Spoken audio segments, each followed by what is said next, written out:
नमस्कार, मैं हूं भुवनेश सिंह और आप देख रहे हैं आज तक। सुशांत सिंह राजपूत की मौत की जांच अब दो राज्यों की पुलिस के लिए खींचतान के बीच फंसती नजर आ रही है। पटना पुलिस महाराष्ट्र पुलिस पर जांच में सहयोग न करने का इल्जाम लगा रही है, वहीं महाराष्ट्र पुलिस ने पूरी जांच में पटना पुलिस की एंट्री पर ही सवाल खड़े कर दिए।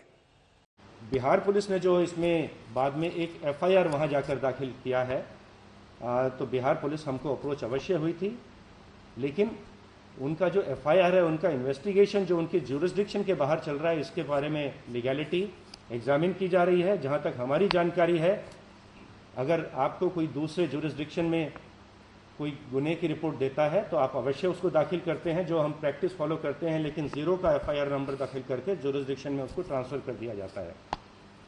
तो हमें तो ये जानकारी नहीं है, लीगल जानकारी, कि कौन से सेक्शन में आईपीसी, सीआरपीसी या किसी विशेष एक्ट में एक्स्ट्रा टेरिटोरियल इन्वेस्टिगेशन का अधिकार बिहार पुलिस को मिला है। हम इसलिए लीगल ओपिनियन ले रहे हैं और जिस प्रकार का ओपिनियन आएगा उस प्रकार से इसमें आगे कार्रवाई की जाएगी। फिलहाल हमने डॉक्यूमेंट्स वगैरह शेयर नहीं किया। आप बताइए, ये कब की घटना है? जून कब था? 14 जून कब था? आज कितने दिन हुए? तो आपने एडीआर कर लिया, मतलब एक्सीडेंटल डेथ रिपोर्ट आपने कर ली।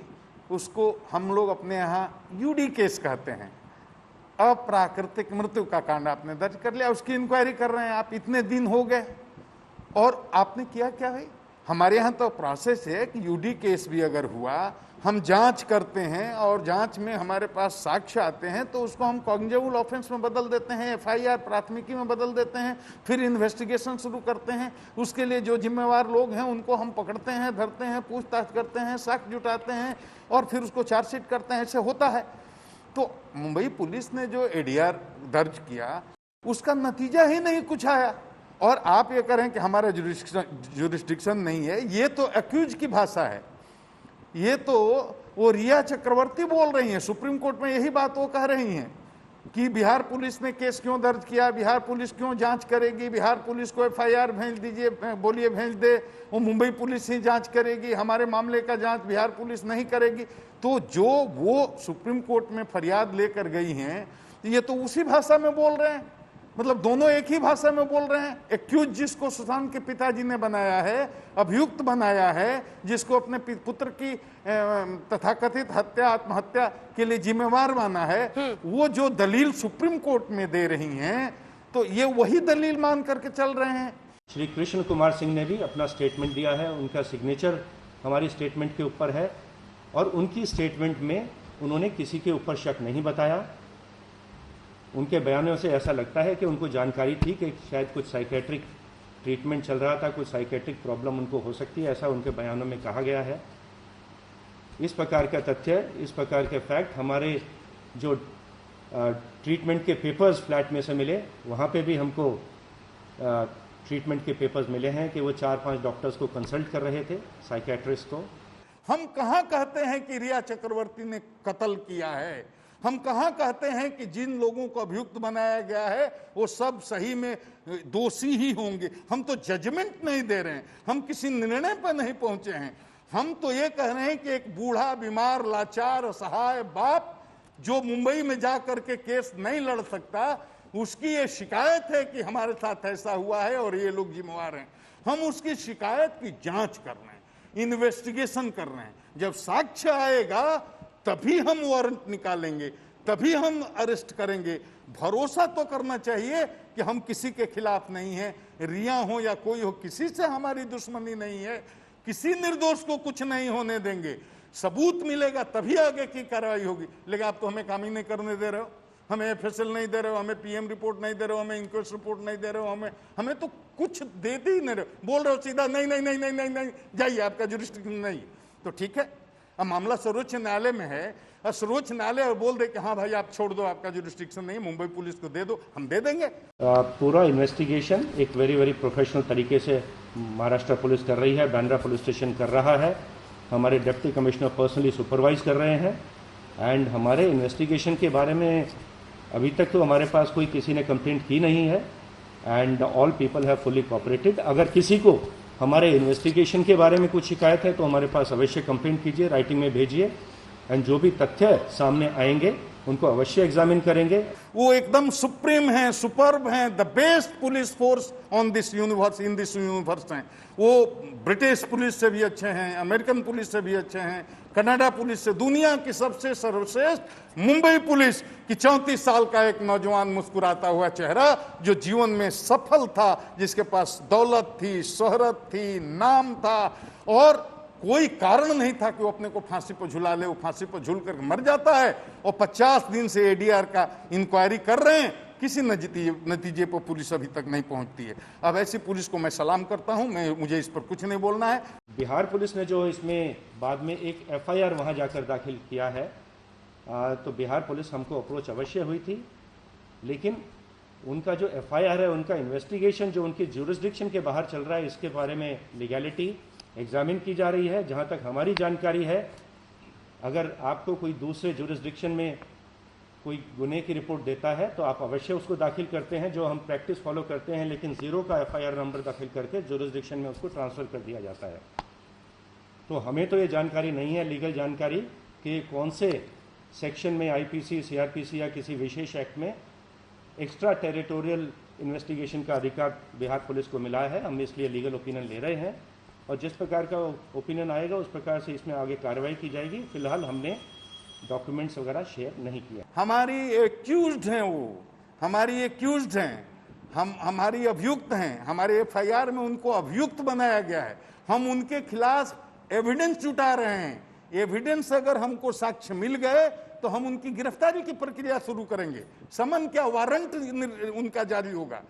अगर हमको साक्ष्य मिल गया तो समन की क्या बात है, उनकी गिरफ्तारी का वारंट लेकर के हम आएंगे। लेकिन हमें तो काम ही नहीं करने दे रहे हैं आप, हमें तो साक्षी नहीं जुटाने दे रहे हैं आप, हमें तो अनुसंधान में बेसिक जो चीज़ है वो नहीं दे रहे हैं आप। हमारे पास तो एफएसएल रिपोर्ट नहीं है, हमारे पास तो पीएम रिपोर्ट नहीं है, हमारे पास तो घटनास्थल का कोई फोटोग्राफी, वीडियोग्राफी, सीसीटीवी फुटेज और 40, 45, 50 आदमी किसको आपने बुलाया, किससे आपने क्या सवाल किए और क्या इंफॉर्मेशन आई, क्या सूचना आई।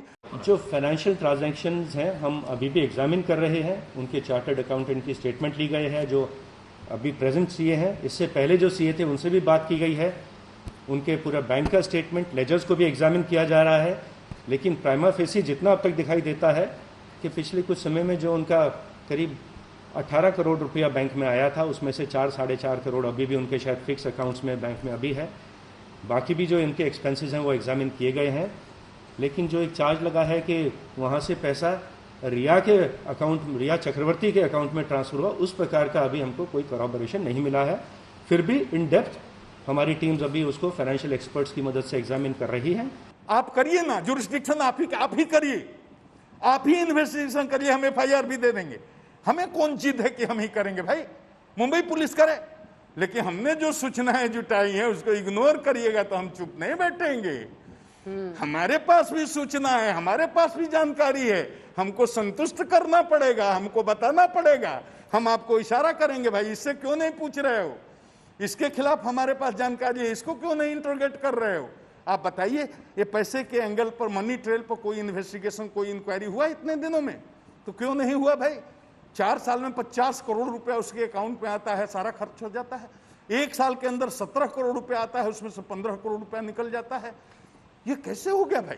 जी डॉक्यूमेंट्री प्रूफ है, उनके पास भी है, वो आपको न बताना चाहते हैं, न दिखाना चाहते हैं, न इसकी चर्चा करना चाहते हैं। अगर किए हो तो आप बताइए, और क्यों नहीं वो जांच किए? हम तो 4 दिन में हमारे लोग, छोटे स्तर के पदाधिकारी जाकर के पता लगा लिए जी, बैंक में भी पहुंच गए थे। साल भर के अंदर कोई 17 करोड़ रुपया उसके अकाउंट में आएगा, 15 करोड़ चला जाएगा, तो जांच का विषय नहीं है।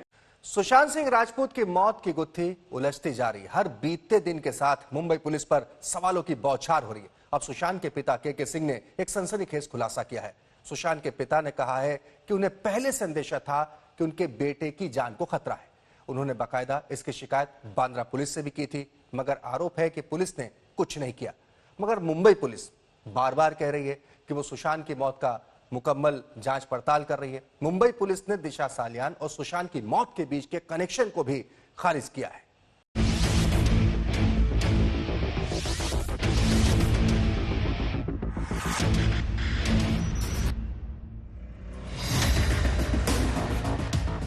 सुशांत सिंह राजपूत की मौत की गुत्थी उलझती ही जा रही है। इस मौत मिस्ट्री में नया ट्विस्ट। सुशांत सिंह राजपूत के पिता ने ये कहकर ला दिया कि उन्होंने बांद्रा पुलिस को 25 फरवरी को ही बता दिया था कि सुशांत की मौत हत्या हो सकती है।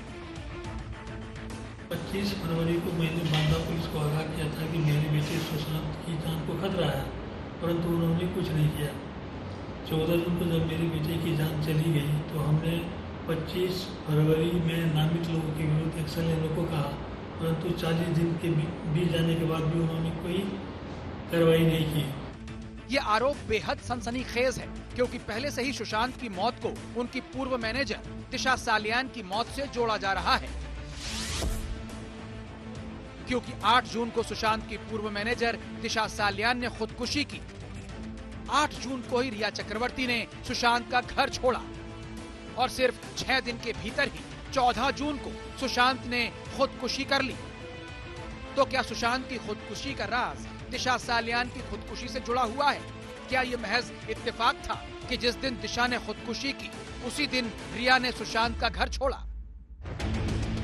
ये सवाल हर उस आदमी के जहन में है जो सुशांत की मौत का सच जानना चाहता है, मगर मुंबई पुलिस इन सवालों को खारिज करते हुए कहती है कि रिया तो खुद डिप्रेशन में थी।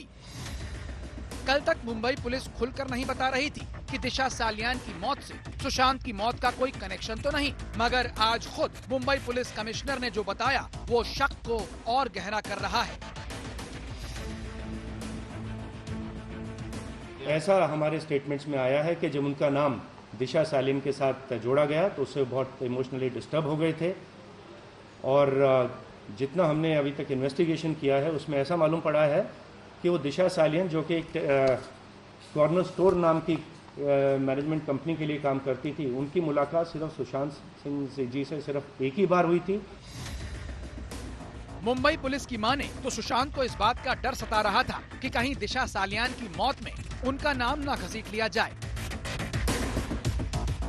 उन्होंने अपनी एक एडवोकेट को मैसेज करके पूछा था कि दिशा सालियान है कौन, तो अननेसेसरली कुछ ये जो कुछ सोशल मीडिया में इस प्रकार का एक कैंपेन चलाया गया था उनको दिशा सालियान से लिंक करने का, जिसकी वजह से वो कुछ इमोशनली डिस्टर्ब हो गए थे। मुंबई पुलिस की माने तो सुशांत लगातार सोशल मीडिया पर नजर बनाए हुए थे कि दिशा को लेकर सोशल मीडिया पर क्या चल रहा है।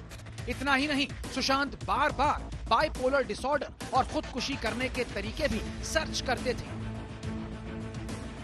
सोशल मीडिया वो अक्सर देखा करते थे और सोशल मीडिया में जो हमने एग्जामिन किया है वह बार बार अपना नाम देखते थे, उनके बारे में क्या लिखा जा रहा है गूगल सर्च में, schizophrenia, bipolar disorder, painless death, इस प्रकार की चीज़ें वो बार बार सर्च कर रहे थे। सुशांत के दोस्त सिद्धार्थ पिठानी ने भी आज तक को ये बताया था कि 13 जून को सुशांत उनके पास आए थे। वो दिशा की मौत को लेकर परेशान थे। दिशा एंड सुशांत का सिर्फ एक बार ही इंटरेक्शन हुआ था sir. Still the media is saying कि Sushant Singh Rajput's manager had committed suicide. Then this news was very it upsetted him very much. Mumbai police की माने तो बिहार पुलिस इसीलिए दिशा सालियान और सुशांत की खुदकुशी को जोड़कर जांच करना चाहती है। इन्वेस्टिगेशन का अधिकार तो जो हमारी जुरिडिक्शन में कोई भी केस होता है हमको ही होता है, और अगर किसी दूसरी जुरिडिक्शन में केस किसी को कंप्लेंट प्राप्त होती है, the procedure is they have to transfer the case to us and the right of investigation is totally with the local police. Mumbai police की माने तो जब दिशा ने खुदकुशी की उसके घर में मंगेतर समेत 6 लोग थे। सभी के बयान दर्ज हैं और किसी ने किसी पर शक नहीं जताया। कुछ दिनों से 8 तारीख से पहले से मिस दिशा सालियान अपने फियांसी श्री रोहन रॉय के घर पर थी, रीजेंट गैलेक्सी नाम की बिल्डिंग में, और उस रात को 8 की रात को उनके 4 और फ्रेंड्स वहां पे दीप अजमेरा, श्री इंद्रनील वैद्या, हिमांशु एंड रेशा पड़वल नाम के 4 उनके फ्रेंड्स और मौजूद थे। जांच में ये भी मालूम चला है कि सुशांत के खाते में जून 2019 से जून 2020 के बीच करीब 14.5 करोड़ रुपए थे, जो अब करीब 4 करोड़ बचे हैं। यहाँ भी मुंबई पुलिस रिया चक्रवर्ती को एक तरह से क्लीन चिट दे रही है। लेकिन जो एक चार्ज लगा है कि वहां से पैसा रिया चक्रवर्ती के अकाउंट में ट्रांसफर हुआ, उस प्रकार का अभी हमको कोई करॉबोरेशन नहीं मिला है। सुशांत का परिवार आरोप लगाता रहा है कि सुशांत के पैसे रिया ने हड़प लिए। इस सवाल पर भी कमिश्नर साहब कहते हैं कि सुशांत के परिवार से रिया का विवाद चल रहा था। लेकिन मुंबई पुलिस के दावे और जांच दोनों सुशांत के परिवार के गले नहीं उतर रहे, क्योंकि सुशांत के पिता कह रहे हैं कि मुख्य आरोपी भाग रहे हैं। पटना पुलिस तुरंत एक्शन में आई और परंतु मुजरिम अब भाग रहे हैं। हम सभी को चाहिए कि पटना पुलिस को मदद करें। सुशांत के पिता का निशाना रिया चक्रवर्ती पर है, मगर रिया कहां है किसी को नहीं मालूम। उधर ईडी ने आज सुशांत के सीए संदीप श्रीधर को मनी लॉन्ड्रिंग के मामले में पूछताछ के लिए बुलाया। संदीप आज तक से बातचीत में दावा कर चुके हैं कि सुशांत के खाते में उतने पैसे थे ही नहीं जितना उनका परिवार दावा कर रहा है। मतलब ये कि जांच गोल गोल घूम रही है। सुशांत की मौत का रहस्य कब उठेगा, कुछ नहीं कहा जा सकता। पटना से रोहित कुमार सिंह और मुंबई से सौरभ वक्तानिया, दिव्येश और सुजीत कुमार झा के साथ आज तक ब्यूरो। सुशांत सिंह राजपूत की मौत पर आज एक और बड़ा खुलासा हुआ है। सुशांत के पिता के सिंह ने 25 फरवरी को ही मुंबई पुलिस को सुशांत की जान पर खतरे को लेकर आगाह किया था।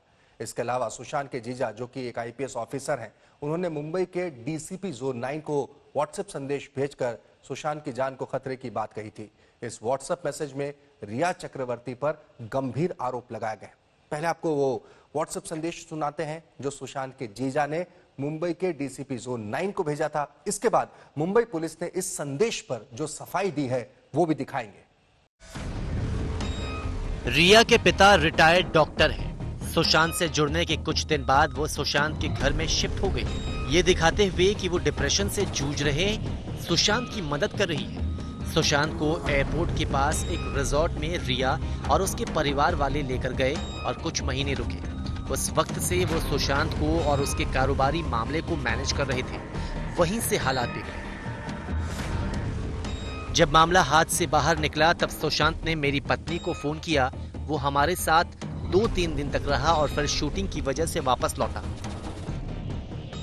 पर सुशांत के लिए वफादार रहे उसके टीम के सदस्यों को रिया ने निकालना शुरू किया और उसकी जगह अपनी पसंद के लोगों को लगाया।